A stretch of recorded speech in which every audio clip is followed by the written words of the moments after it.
Hari ini kita akan melihat tema kita mengenai penderitaan. Penderitaan terlahir dalam kesusahan, atau kesusahan itu bisa disebut juga penderitaan. Born into trouble. Trouble itu kesusahan, masalah. Jadi kita bisa pakai kata ini pergantian.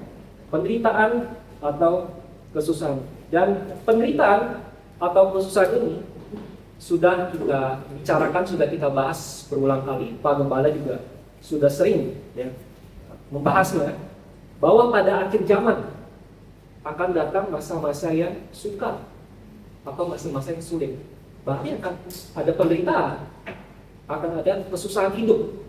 Ya, dimana artinya semuanya ini akan terjadi, penderitaan ini tetap akan terjadi dan akan datang terus-menerus dalam hidup kita.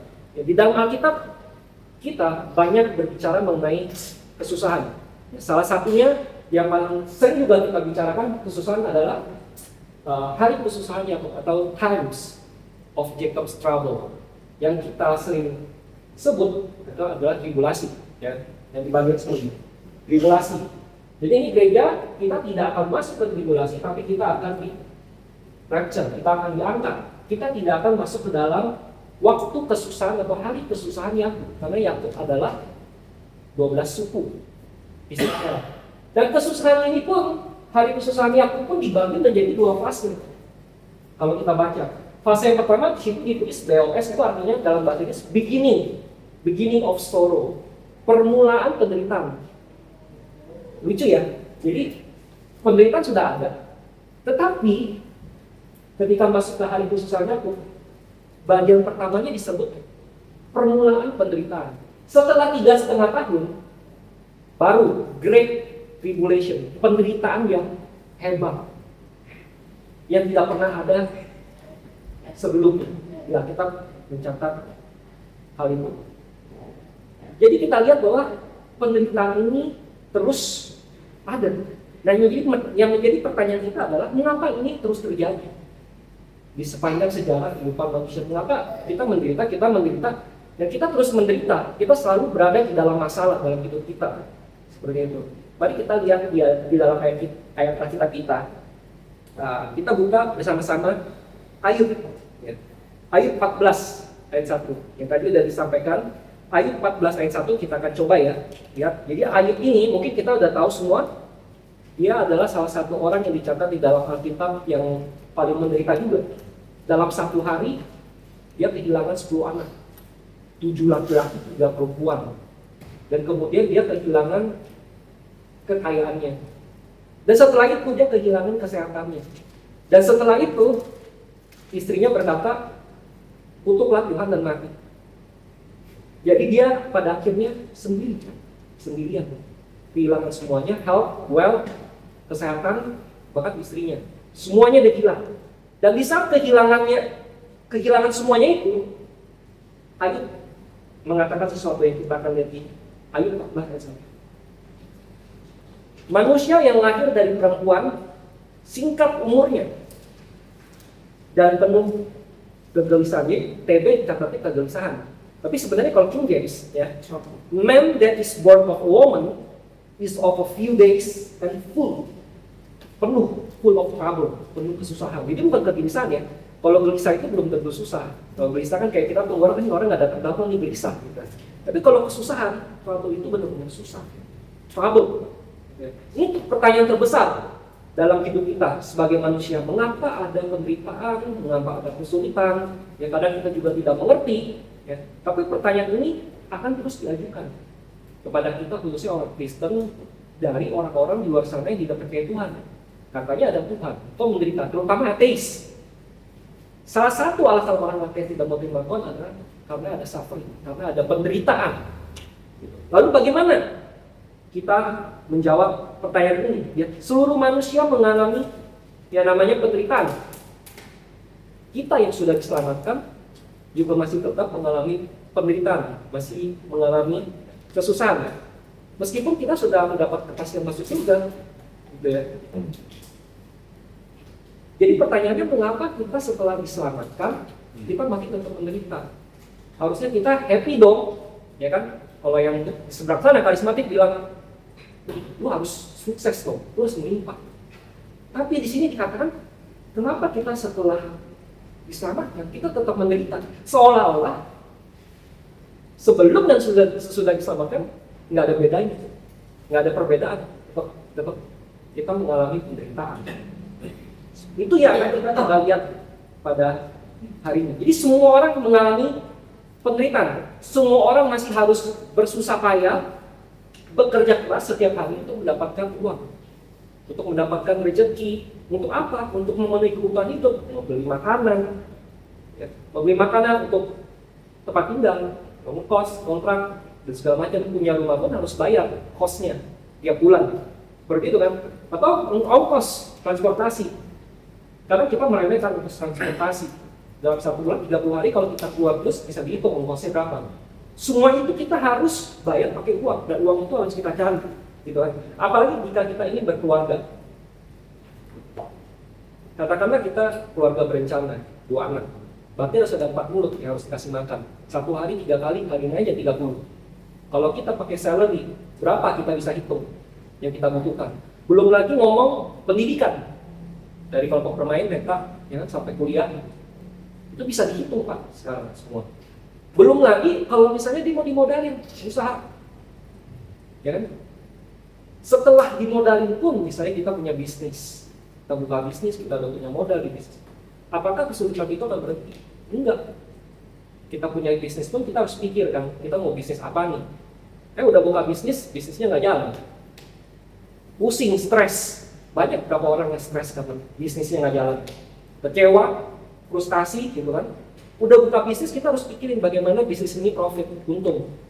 Dan bisa bertahan berapa lama. Dan umur bisnis itu kan ada umurnya. Seperti kerang ya, kalau misalnya kita air itu ditutup akan berhenti. Kita harus pikirin. Dan trouble, masalah ini semua akan datang terus. Kita stres, kita frustasi. Andai kata pun kita mencapai yang namanya financial freedom.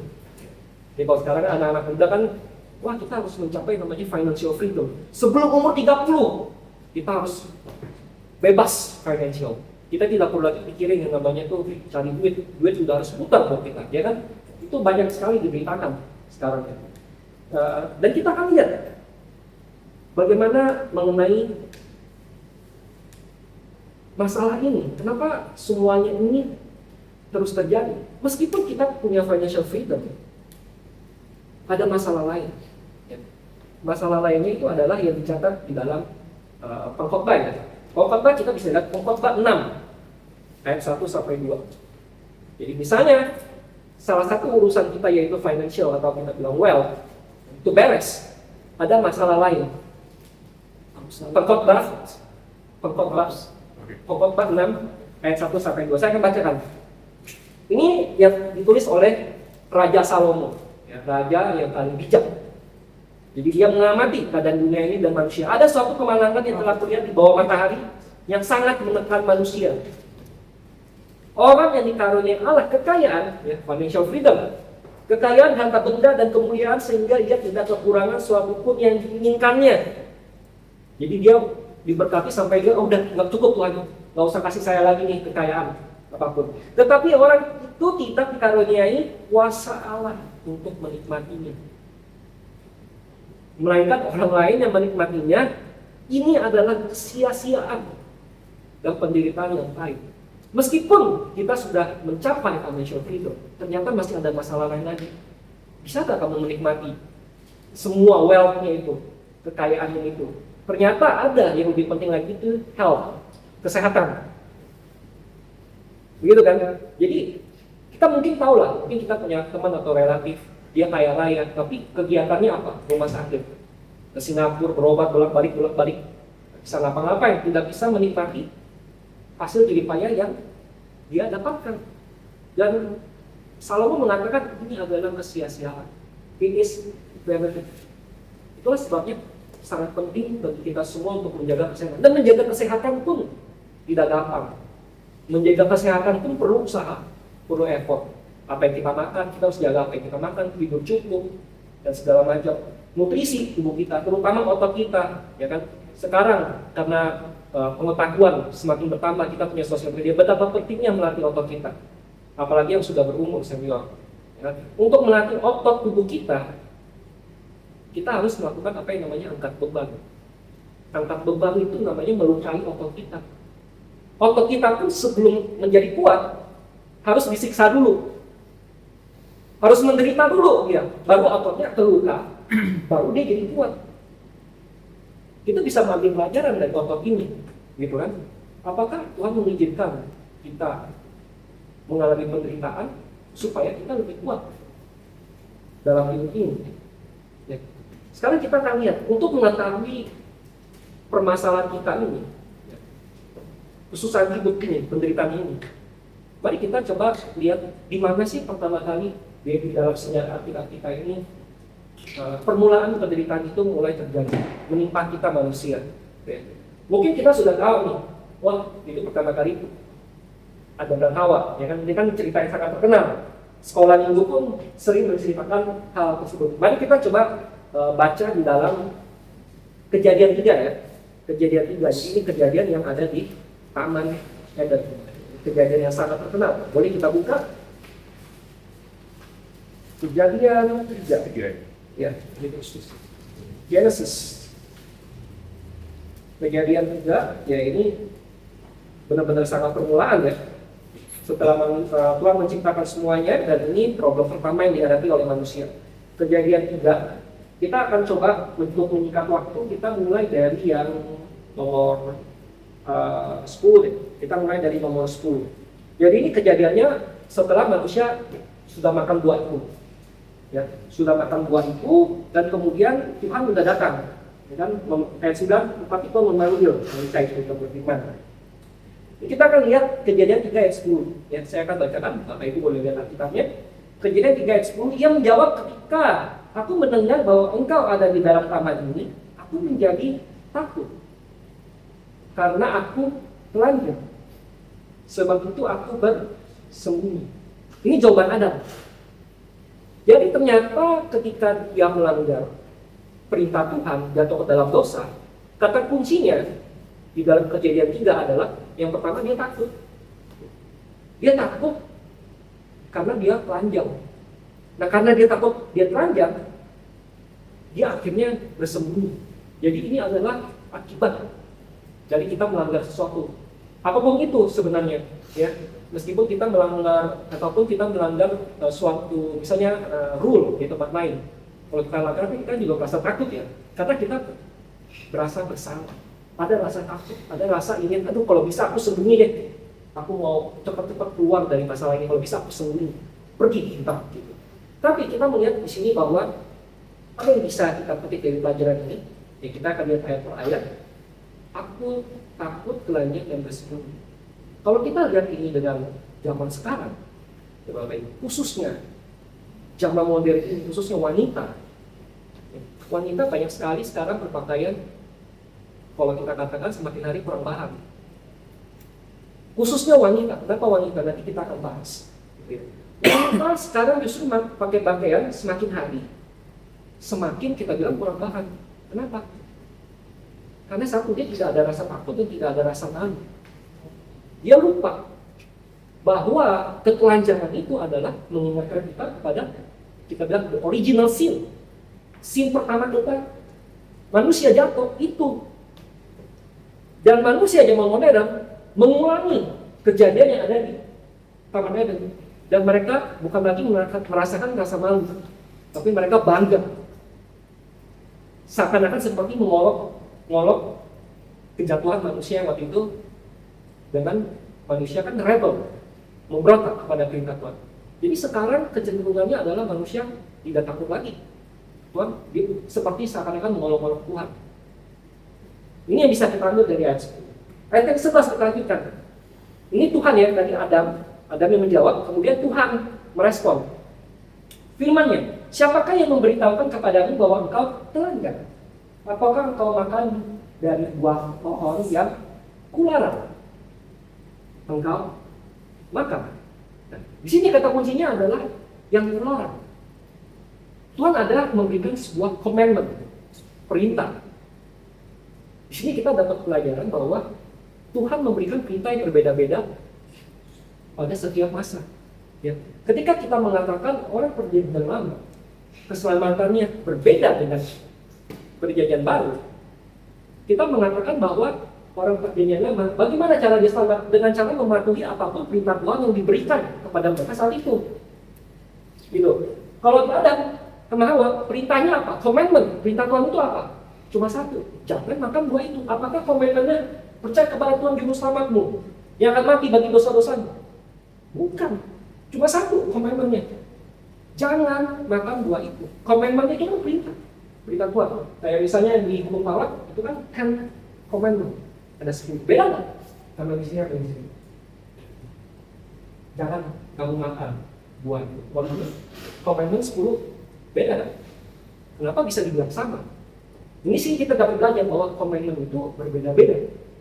Di setiap zaman Tuhan memberikannya berbeda-beda. Kita lanjut ya, ayat ke-12. Nah ini Adam menjawab. Manusia itu menjawab, perempuan yang kau tempatkan di sisiku, dialah yang memberi dari buah pohon itu kepadaku, maka aku makan. Nah, ini dia.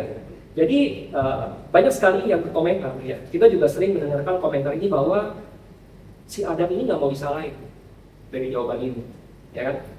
Dia langsung bilang ke Tuhan, perempuan itu tuh yang Tuhan kasih ke saya, yang kasih saya makan. Pertanyaannya, benarkah Tuhan Adam itu menyalahkan Tuhan? Kalau kita baca, gitu ya. Tuhan pun kalau kita lihat sini, dia tidak menyanggah Adam loh. Dia tidak bilang, mau kamu salahin aku, Tuhan tidak berkata seperti itu. Tetapi kita lihat di sini, ya, itu adalah fakta. Fakta yang hanya diungkapkan oleh Adam. Benar kan Tuhan yang kasih wanita itu? Memang benar. Adam tidak pernah meminta Hawa, tapi Tuhan kasih si Hawa. Nah Hawa kasih ke dia, ke Adam. Memang si Hawa ini Tuhan yang kasih. Tapi kan permasalahannya akan tetap menjadi salah Adam. Karena kenapa? Adam diberikan kebebasan untuk kamu percaya Tuhan, omongan Tuhan, atau kamu percaya omongan istri kamu. Pada akhirnya Adam tetap gagal karena karena salah dia sendiri. Karena Adam bisa memilih taat perintah Tuhan atau tidak. Jadi keinginan dia untuk menyalahkan Tuhan akhirnya tidak bisa. Dia pun sebenarnya tidak menyalahkan Tuhan karena memang itu adalah fakta bahwa Tuhan yang memberikan. Tetapi manusia gagal. Kemudian ayat 13 ya, si Tuhan akhirnya beralih dari Adam ke Hawa. Gitu ya. Jadi pertanyaan jawabannya kan ada dulu nih, Adam dulu, baru ke Hawa. Gitu ya. Nah Hawa menjawab, lalu berfirmanlah Tuhan. Nah kemudian berfirmanlah Tuhan kepada Tuhan Allah pada perempuan itu, apakah yang kau perbuat ini? Jawab perempuan itu, ular itu yang memperdayakan aku, maka aku makan. Jadi kata kuncinya di ayat 13 adalah ular itu yang memperdayakan aku. Kalau bahasa Inggris, the serpent beguiled. Jadi kita bisa melihat di sini bahwa Hawa dia tidak mencari alasan. Dia langsung memberikan statement, saya tertipu. Dia langsung ngomong, the serpent beguiled. Dia jujur. Wah ini ular ini dia menipu saya. Kita bisa belajar dari ayat ini, ayat yang ke-13 ini. Kita bisa melihat gereja zaman sekarang. Pak Gepala juga sering mengatakan bahwa wanita tidak boleh jadi pendeta. Alasannya kenapa? Ya kan? Ya Paulus mengatakan ini kan.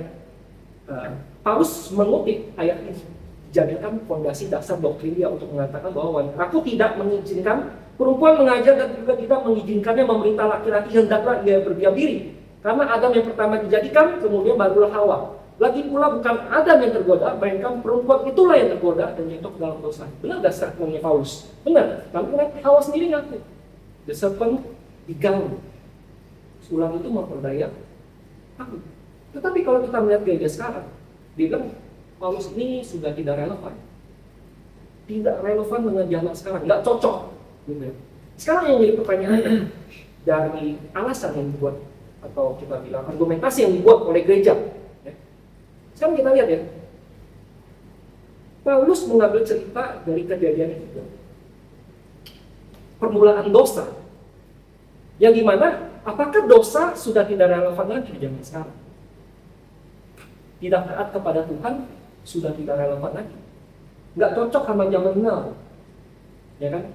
Apakah memberontak kepada Tuhan sudah tidak menjadi sesuatu yang kita bilang easy, gitu ya? Nggak apa-apa berontak sama Tuhan, nggak apa-apa taat firman, nggak usah nurut. Padahal kejatuhan manusia karena dia nggak nurut. Dia nggak nurut tuh cuma satu perintah. Loh kalau gitu, kalau alasannya bahwa Paulus menulis ini sudah tidak relevan sama zaman sekarang, nggak nyambung. Karena kenapa? Paulus memberikan sebuah, kita bilang sebuah argumentasi yang valid. Ada yang pertama dijadikan, memang yes, ada yang pertama. Dan awal itu yang tergoda. Itu adalah sebuah statement, sebuah fakta yang kamu nggak bisa otak-atik. Mau kamu kasih argumentasi apapun nggak bisa, karena itu adalah sebuah fakta. Jadi kalau kita renungkan Bapak Ibu, argumentasi mereka, ini sangat-sangat seperti ular pada waktu menggoda Hawa. Ya kan? Kita coba bayangkan permulaan ketika ada sebuah gereja mengizinkan seorang wanita untuk berkhotbah. Sama seperti ular ketika menggoda Hawa. Ya.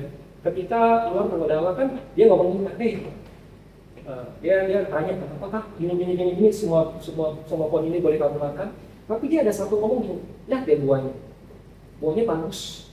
Wah, ya kan buahnya bagus nih, kelihatannya bagus dan bisa buat orang jadi wise, berhikmat. Coba kita lihat gereja, itu yang si ibu itu cewek itu tuh, dia bagus loh, pintar ngomong loh, hebat loh dia pengetahuannya tentang Alkitab. Nah, apa dia khotbah aja di sini di atas gereja sama, kejadiannya sama. Berarti gereja yang mengizinkan wanita untuk jadi pendeta, dia udah tertipu, sama seperti Hawa tertipu, dan mereka nggak sadar. Hawa juga nggak sadar.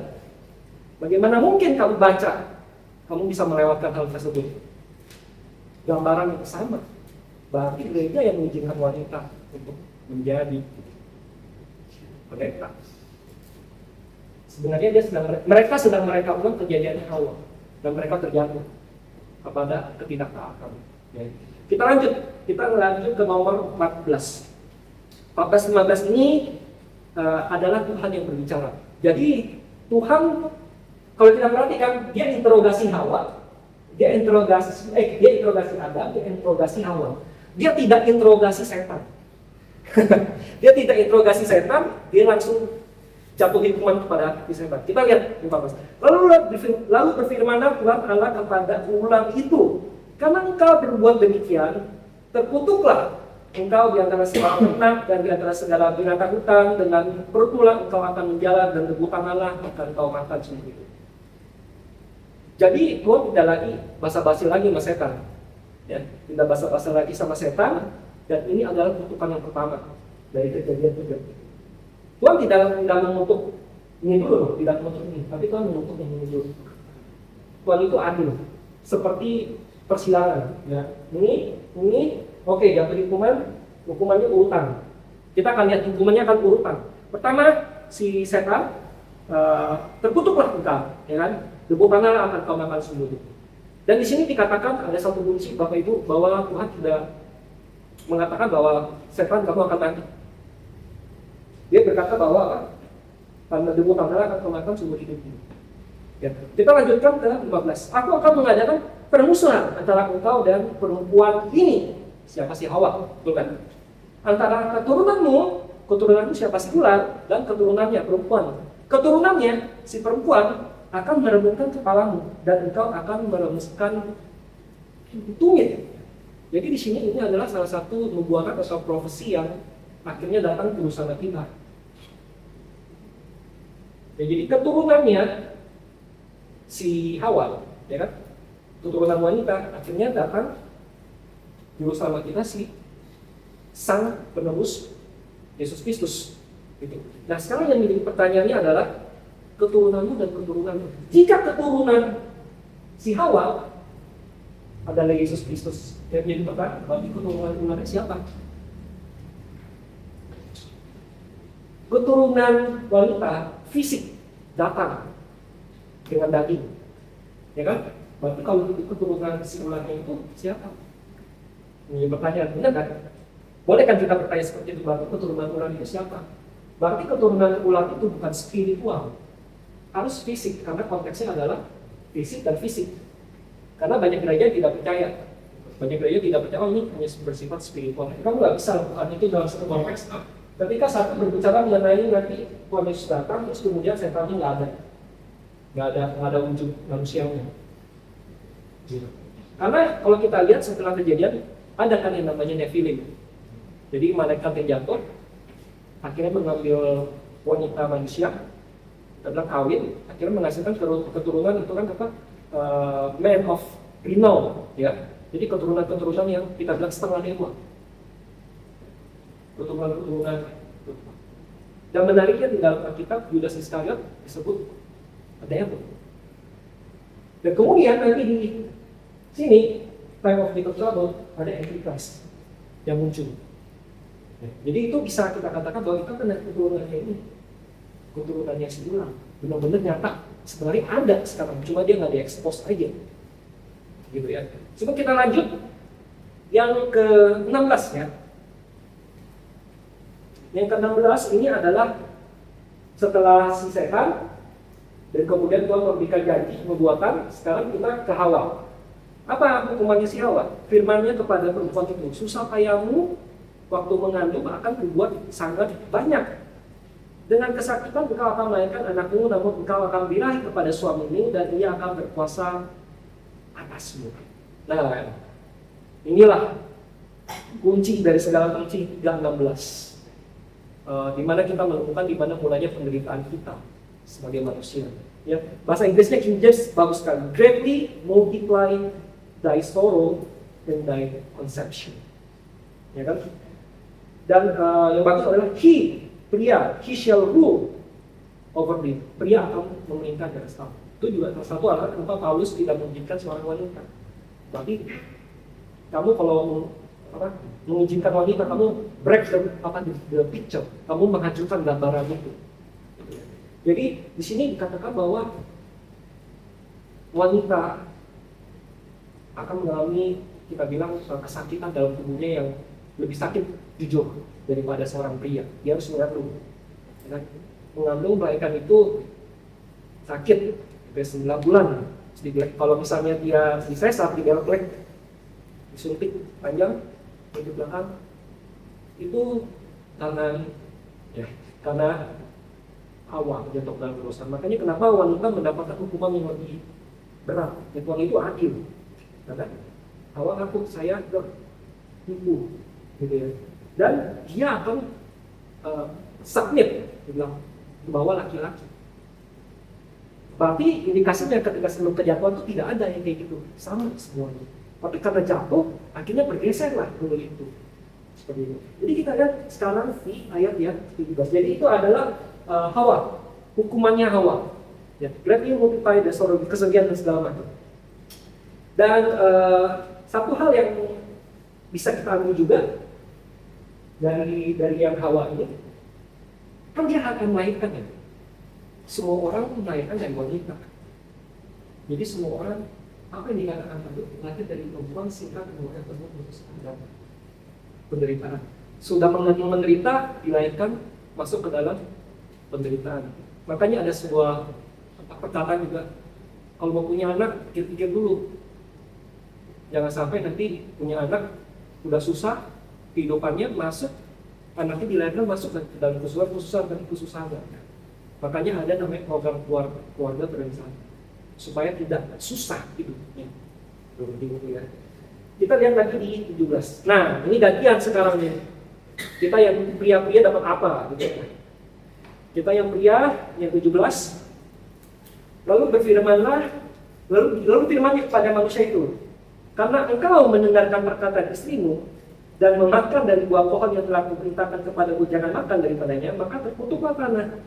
Karena engkau dengan bersusah payah engkau akan mencari rezekimu dari tanah seumur hidup. Jadi Kita lihat di 17, tidak di-curse tubuhnya.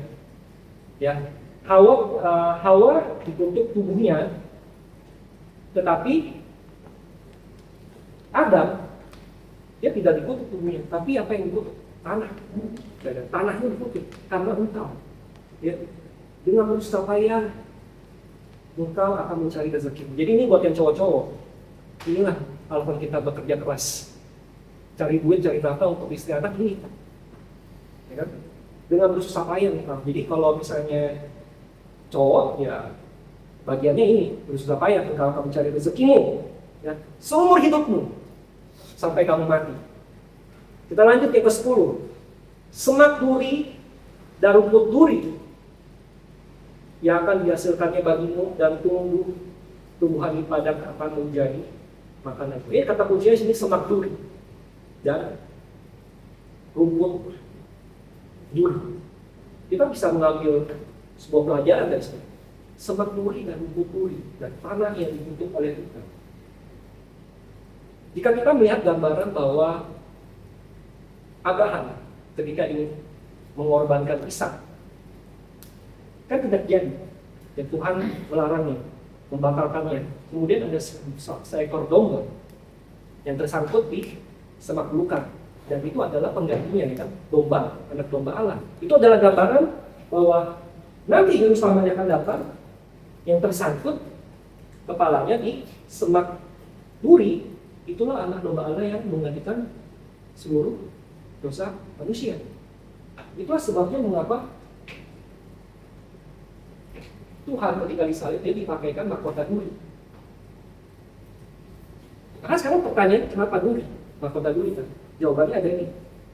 Kejadian 3 ayat 18. Karena Tuhan bukan hanya menanggung dosa manusia, dia menanggung kutukan. Dia menanggung kutukan itu kutukan semuanya. Sampai apa? Sampai tanah. Sampai tanah dan semak belukar. Dia ambil semua kutukannya itu. Makanya kenapa dia mendapatkan ditaruh mahkota duri di atas kepalanya. Dia ambil kutukan bumi itu, ditaruh di atas kepalanya. Ini adalah gambarannya sangat luar biasa. Tuhan Yesus mengatakan serigala mempunyai liang dan burung mempunyai sarang, tetapi anak manusia tidak mempunyai tempat untuk meletakkan kepalanya. Ya. Di dalam Alkitab dikatakan bahwa Tuhan Yesus itu, kita kan tadi bicara mengenai air, tetapi apakah Tuhan Yesus tidak menderita ketika dia jadi manusia? Oh, dia sangat menderita. Maka di Alkitab dikatakan kan, di dalam Yesaya 53 ayat 2, sebab sebagai taruh dia tumbuh di hadapan Tuhan dan sebagai tunas dari tanah kering yang tidak tampan. Dia tidak tampan bukan berarti dia tidak jelek, bukan berarti dia jelek ya. Bisa aja kan, biasa-biasa aja. Dia tidak tampan dan semaraknya pun tidak ada sehingga kita memandang dia, dan rupa pun tidak ada sehingga kita menginginkannya. Ia dihindari orang, seorang yang penuh kesesaran. Bahasa Inggrisnya bagus, a man of sorrow, kesesaran, dan yang biasa menderita kesakitan. Ia sangat dihina sehingga orang menutup mukanya terhadap dia, dan bagi kita pun dia tidak masuk itu. Jadi kalau kita melihat Tuhan ini, dia menanggung semuanya, sampai dikatakan dia adalah man of sorrow, manusia penderita. Dia menderita. Tetapi Bapak Ibu, ada satu gambaran yang tidak. Ketika dia tidak mempunyai tempat untuk meletakkan kepalanya, dan kepalanya harus menanggung kutukan di kedatangan dia yang pertama. Nah, setelah dia menderita, baru dia menjadi man of glory, manusia kemuliaan. Baru dia dipasang oleh mahkota di kepalanya. Itulah gambaran bagi setiap kita juga, bahwa jika kita menderita saat ini buat Tuhan, tapi ketika kita diangkat, ketika kita mengalami KPK ya, khusus oleh Yesus, kita akan dipakaikan mahkota seberapa kita menderita buat Tuhan. Ya, gitu ya. Lalu kita lihat, selain dia dipakai mahkota dulu, kan orang juga sering berkata Tuhan Yesus itu menanggapi sih penderitaan saya, makanya dia pernah menderita. Gimana? Kadang kita doa, dia nggak jawab. Karena kadang kita kecewa. Apakah Tuhan dan menderita. Tuhan itu menderita. Tuhan itu dicobai. Ya, kira dikatakan dia dicobai seperti kita. Tapi bedanya dia sama kita adalah dia tidak berdosa. Dia dicobai ketika di padang gurun oleh iblis. Dia dicobai nomor satu mengenai makanan. Hal yang paling basic survival dalam hidup. Orang gara-gara perut bisa bunuh-bunuhan. Dia dicobai pertama kali mengenai hal makanan. Dia bisa punya kuasa untuk ubah batu jadi roti. Dia bisa dengan sekejap. Tapi saya harus tahan semuanya itu. Saya harus merasakan apa yang namanya lapar. Jadi supaya orang yang nanti ketika saya percaya kepada saya, yang mengalami kelaparan, saya tahu rasanya itu lapar. Saya ngerti. Setelah dicobai kelaparan, dia dicobai apa? Kekuasaan kan, power, diberikan. Bisa nggak Tuhan? Terima. Bisa. Itu mau terima. Manusia dicobai kalau nggak karena uang, kekuasaan, power kan, kasih jabatan. Tapi Tuhan dikasih gitu dia mau pada saat itu. Dia nggak mau. Gitu. Terus yang ketiga, dan ini juga mengenai power, dicobai. Jika kamu anak Allah, jatuh kanan dirimu nanti akan ada malaikat yang tangkap kamu. Bisa nggak terjadi? Bisa. Kenapa enggak? Itu supaya Tuhan itu show the power, supaya ini kelihatan nih kekuasaan Tuhan. Tuhan kalau misalnya kita jadi Tuhan, kita kayak parenting nggak? Ini kayaknya masih dikasih pelajaran nih setan nih, gitu kan? Ini setan kayaknya mesti kasih pelajaran nih. Kalau bisa saya datangin nih langsung malaikat semua. Tapi dia enggak kan? Pada akhirnya ketika Tuhan menahan semuanya itu, setan pergi dan malaikat datang melayani Tuhan. Jadi nanti kita juga akan melayani seperti itu. Itulah sebabnya mengapa Tuhan Yesus adalah manusia yang menderita juga. Dia dikatakan adalah man of sorrow. Lalu bagaimana kita menanggapi semuanya ini? Semua mengeluh karena kesusahan bisnis, hidup, semua permasalahan hidup kita. Semua mengeluh sampai kita bertemu dengan Tuhan di mana? Di Rachel. Di Paulus dikatakan begini, sebab kita tahu bahwa sampai sekarang segala makhluk sama-sama mengeluh. Paulus waktu itu menulisnya, sinilah kira-kira. Dia udah bikin statement. Semuanya mengeluh, semua makhluk loh.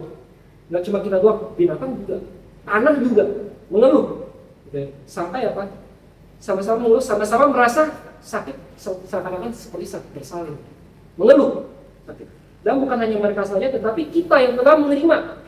Kita orang yang percaya kan, kenapa orang percaya itu masih menderita? Kita yang menerima karunia Roh, kita juga mengeluh dalam hati kita sambil, nah ini dia, kita mengeluh boleh, tapi kita harus mengeluh sambil menantikan pengangkatan sebagai anak. Ya, sebagai anak itu pembebasan kita, pilih itu kita. Man of sorrow, kita adalah orang-orang yang menderita penderitaan. Sampai akhirnya kita menggunakan tubuh yang mulia, ya kan? Kita menjadi man of glory.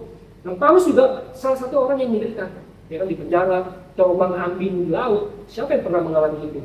Pendeta zaman sekarang nggak ada terombang-ambing di laut. Ya kan, di penjara nggak ada. Mereka nggak punya kuasa untuk ngomong. Paulus punya kuasa, Paulus mengalami itu. Dia katakan ini, katakan ini bukanlah kata kekurangan. Katakan dia bahasa kekurangan. Sebab aku telah belajar, nah ini kuncinya Bapak Ibu, aku telah belajar mencukupkan diri dalam segala keadaan, dalam segala keadaan. Bahasa Inggrisnya bagus, to be content. Whatever step there I am, gitu kan. Apapun kondisi saya content. Saya merasa cukup. Oh iya, benar cukup, oke, apa-apa. Bersyukur, gitu ya. Aku tahu apa itu kekurangan. Ya iyalah, Paulus tahu. Dia kan hampir diraja juga, ini juga, semua. Ya kan? Aku tahu apa itu kelimpahan. Dalam segala hal dan dalam segala perkara tidak ada sesuatu yang merupakan rahasia bagiku. Baik dalam hal kenyang maupun dalam hal kelaparan. Baik dalam hal kelimpahan maupun dalam hal kekurangan. Nah, ini ayat yang perlu kita catat. Filipi 4:13, segala perkara dan kekurangan ini di dalam dia yang memberi kekuatan kepada aku. Jadi Paulus dapat melewati dia karena dia percaya kepada Tuhan bahwa dia dapat melewati, bukan menghilangkan masalahnya ya, tapi melewati. Seperti Daud mengatakan lembah kekelaman, Tuhan akan tetap bersama dengan kita. Ya, kita melihat semua manusia lahir dalam penderitaan, tak terkecuali. Itulah sebabnya manusia perlu lahir yang kedua kali untuk lepas dari penderitaan itu. Semua manusia lahir yang pertama, dia akan menderita. Tetapi ketika dia mengalami lahir baru atau lahir yang kedua dalam hidupnya, dia akan masuk ke dalam kebahagiaan yang kekal. Dia pertama menderita, tapi dia setelah lahir yang kedua dia akan masuk ke dalam kebahagiaan yang kekal. Itulah kita semua Bapak Ibu, manusia menderita. Paulus katakan apa yang kita alami saat ini, penderitaan yang kita alami tidak sebanding dengan apa yang akan kita terima nantinya.